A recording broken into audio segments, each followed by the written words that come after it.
प्रच्युति पराजित पद्मरागौ बाह्यैर्महोभिरभिभूत महेन्द्र नीलौ उद्यन्नखांसुभिरुदस्त शशाङ्कभासौ श्रीवेङ्कटेश चरणौ शरणं प्रपद्ये सप्रेम भीति कमलाकर पल्लवाभ्यां संवाहनेऽपि सपदि क्लममादधानौ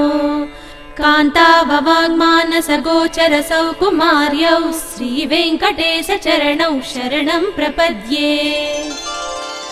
लक्ष्मी मही तदनुरूप निजानुभाव नीलादि दिव्य महिषीकर पल्लवानाम्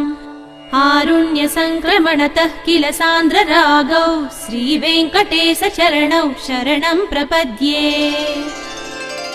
नित्यानमद्विधि शिवादि किरीटकोटि प्रत्युक्त दीप्त नवरत्न महप्ररोहैः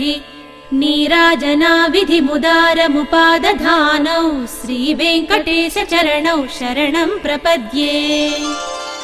विष्णोः पदे परम इत्युदित प्रशंसौ यौ मध्ववुत्स इति भोग्यतयाप्युपात्तौ भूयस्तथेति तव पाणितल प्रदिष्टौ श्रीवेङ्कटेश चरणौ शरणं प्रपद्ये पार्थाय तत्सदृशसारथिना त्वयैव यौ दर्शितौ स्वचरणौ शरणं व्रजेति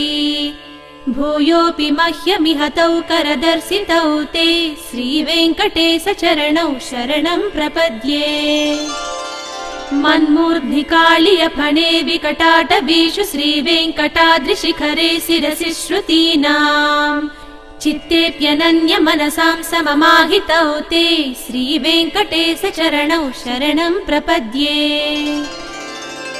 अम्लानहृष्य धवनीतलकीर्ण पुष्पौ श्रीवेङ्कटाद्रिशिखराभरणायमानौ आनन्दिताखिल मनोनयनौ तवैतौ श्रीवेङ्कटेश चरणौ शरणं प्रपद्ये प्रायः प्रपन्न जनता प्रथमावगाह्यौ मातुस्थनाविवसिसौरमृतायमानौ प्राप्तौ परस्पर तुलामतुलान्तरौ ते श्रीवेङ्कटेश चरणौ शरणं प्रपद्ये।